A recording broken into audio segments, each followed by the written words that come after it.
runtii meeshaan waxaa ka muuqata fursad aad u weyn oo ay ka faa'iideysan karno. Soo dhawaada saaxiibayaal, waxaan isla falanqeyn doonaa update-kii ugu dambeeyay ee suuqa. Saaxiibayaal, waxaan ka cudurdaaranayaa inaan waqti dheer kala maqnayn, mashquul jiro awgiis. Wax fara badan ayaa ku mashquulsanaa oo faa'iideyn ku jirta. Mar dhowna waxaan soo bandhigi doonaa barnaamijyo waaweyn oo faa'iido leh.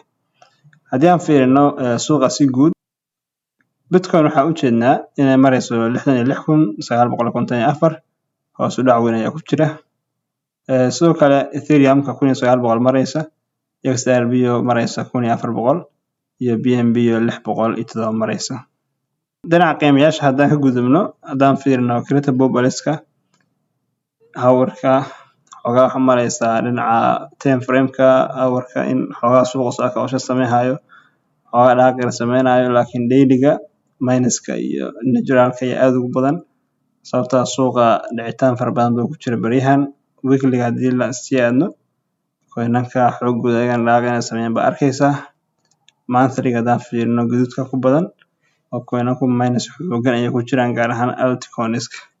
Sanadlaha haddaan fiirino waa kasii daran yahay oo coinanka badankood minus xoogan bay ku jiraan. Runtii meeshaan waxaa ka muuqata fursad aad u weyn oo ay ka faa'iideysan karno. Haddii aan fiirino dhinaca taxliilinta, aan ka soo bilowno BTC. BTC-da haddaan isla fiirino, waxaan rabnaa inaan isla ogaano bal update-kii ugu dambeeyay. Bal si guud haddii aan fiirino trendline-ka outer-ka ah in la jabsaday ayaan arki karnaa. Haddii aan ku muujiyo trendline-ka ka hadlaya waa midkan, in la jabsaday ayaan arki karnaa.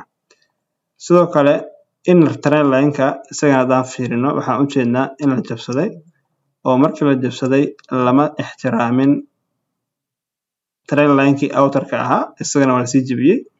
Runtii in la jebiyo waqti bay qaadatay oo cabaar baa lagu wareegay, laakiin ugu dambeyn waa la jebiyey sidaan u jeedno. Intaas kuma ekaanin, suuqa wuxuu sii watay daashadiisa ayuu sii watay, waxaana lagu celiyey aaga 58,766 ayaa lagu celshay. Meeshaan waxay ahayd meel horey suuqa uga kacay. Caadiyanna waxaan ogeeyay in bilihii u dambeeyay suuqu markii uu ka baxay range-kan weynka badan ka baxay, in suuqu dhaqaaq sameeyay oo ilaa 126,000 oo taabtay ayaan arki karnaa. Caadiyan marka suuqa meeshaan pattern oo bearish ah, weliba continuation ah, bearish flag ayuu samaystay. Bearish flag in badan baa lagu laabanayay, ugu dambeyn waa la jabsaday. oo meeshaana mar ayadana support ayay ahayd, marna suuqa waxay u ahayd resistance. Marka waxay noqonaysaa conjunction area ayay noqonaysaa. Marka waa meel support level mar noqotay, marna resistance level noqotay. Aaga marka wuxuu ahaa aag xasaasi ah ayuu ahaa, ugu dambeyn waa la jebiyey oo targetkii pattern-ka isagan waa lagu dhacay. Haddii aan fiirino xaaladda hadda suuq ku sugan yahay, waxaan u jeednaa in suuqu meeshaan weli correction ku jiro. Si guudna jihada suuqu ay tahay downtrend oo suuqu ku socdo lower high lower low, welina meeshaan ay muuqato in suuqu weli daasho kale uu maaragtay raajicinayo. Aagan marka suuqu ku sugan yahay hadda xilligan aan la hadlayo oo aan taxliilinta wadno, waxaa furmay candle-kii daily-ga ahaa. Runtii xilli dambe ayaan falanqeynta duubayaa. Candle-ka marka daily-ga ahaa xilligan wuxuu ku furmay bullish ayuu ku furmay, kii horena wuxuu ku xirmay bullish ayuu ku xirmay. Sidoo kale haddii aan fiirino candle-kii xirmay iyo candle-ladii ka horreeyay markaan fiirino, waxaan heli karnaa candle bullish xaraami ah ayaa meesha nooga soo baxay. Meesha marka xoogaa dhaqaaq yar ayaan filan karnaa. Dhaqaaqaas marka waa mid runtii ku kooban aagan oo mar walba meesha suuqa laga soo celinay ahayd. Haddii marka zone-kan kooban oo suuqa dhex baxo, zone-kan ka hadlayo waa midkan. Haddii uu suuqa dhex baxo, xoogaa dhaqaaq ayaan filan karnaa oo lower high-gan haddii la jebiyo dhaqaaq wuu sameyn karaa suuqa. Dhaqaaq waa fili karnaa. Laakiin inta aagan lagu sugan yahay, dhaqaaq weyn ma jiri doono. Waana taas ogaataa. Sidoo kale waxaan u jeednaa in suuqu uu ixtiraamayay trendline-kan diagonal trendline-ka ah inuu ixtiraamay ayaan u jeednaa, oo markii waxaa ka soo daatay ilaa inta mar uu isku dayay inuu jebiyo kuma guuleysan. Sidoo kale ilaa hadda markaa laguma laaban. Ayada laftirkeeda su'aal waxay ka taagan tahay ma la sii xoojin doonaa oo markii suuqa xagga marayo miyuu kala wareegi doonaa. Haddii ay dhacdo waa mar walba daashada sii badato oo trend line-ka 3 mar ayuu si fiican u taaban doonaa. mar walba oo trend line-ka taabashada lagu badiyana waa mar walba oo suuqu sii daadan karo. haddii aan fiirino zoonankan hadda suuq ka soo kici doono oo mar laga celiyey, runtii waa zoonan xoogan oo horey suuqa maaragtay looga kiciyey. zoonkan marka haddii la jabiyo oo suuqa inta down trendka sii wato, runtii zoonkan 58,660 ah qilqil baa ku jiri doona, oo waxay noqonaysaa in la fiiriyo zoonanka xiga ee noqonaysaa sida zoonkan 49,000 iyo aagga marka la fiiriyo. laakiin hadda tan haddii rajada ay noqoto in la jabiyo the last lower high-ga dhaqaaq ayaan filan karnaa. sidoo kale waxaan soo fiiri doonaa dhinaca iyo dominance-ga haddaan fiirino. dominance-ga asagana haddaan fiirino waxaan u jeednaa in asaguna uu ku jiro bearish oo marayo 58.8% inuu marayo. haddaan falanqeeyar ku sameyno, isagu kacsanaan ama bullish ayuu ku jiray bilihii u dambeeyey laga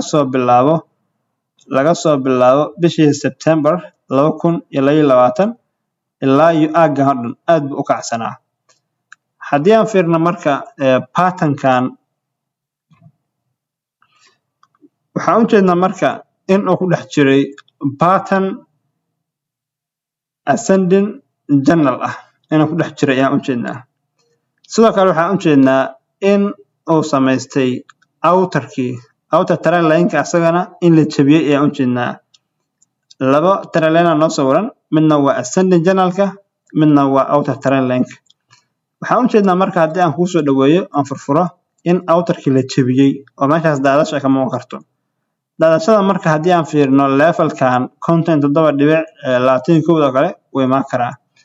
laakiin sida muuqata haddii targetka oo midkaan aan xisaabino ascending journal-ka, tusaale ahaan targetka sidaan xisaabino oo kale, haddii aan xisaabino oo hoos geyno, waxaa u jeedaa inay isku beegmayaan targetkan labaad waa 48 ah. runtii 48 haddii uu tago dominance-gu BTC-dan aad u kici doontaa. altcoins-ka dhaqaaq weyn bay sameyn karaan. waxay ku xirnaan doontaa zoonkan ma lagu laabo doonaa, ma ixtiraami doonaa, mise waa la socon doonaa. haddii aan fiirino patternkan ascending journal-ka ah, waxaan u jeednaa in la jabiyey oo aaggan laga jabiyey kadibna lagu sameeyey retest. waxa u diyaarsan suuqana waa daadasho.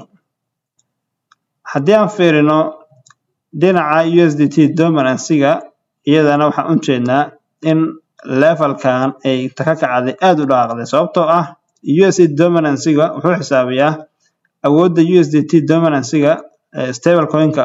waa coin stable coin, waa coin-ka stable coin-ka matala. haddii dadka lacagtooda ay la baqaan USDT ayay u bedeshaan. marka haddii lacagaha suuq ka soo baxaya ay ku bataan, dominance-gu sarkac buu sameynayaa, suuqana waa dhiigbaxayaa.